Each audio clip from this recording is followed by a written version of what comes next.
Un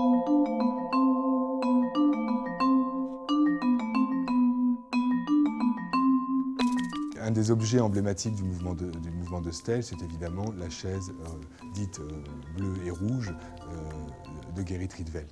D'une certaine manière, elle synthétise le vocabulaire formel de Staël.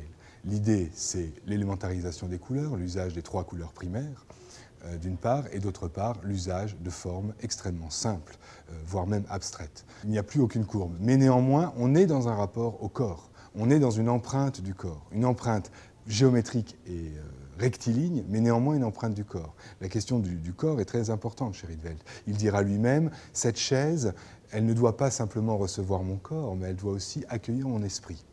Donc on est véritablement dans ce projet, qui est véritablement le projet de Staël, c'est de dire, on est dans des objets modernes, industriels ou industrialisables, mais qui en même temps répondent aussi à des aspirations supérieures.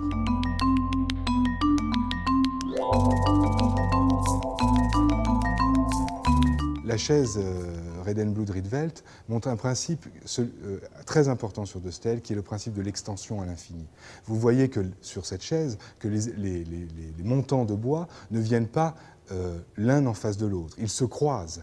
Le fait qu'il ait peint les champs, les coupes de cet assaut en jaune et la manière qu'il a d'exprimer que virtuellement, la ligne donnée par le montant de bois peut potentiellement se prolonger à l'infini.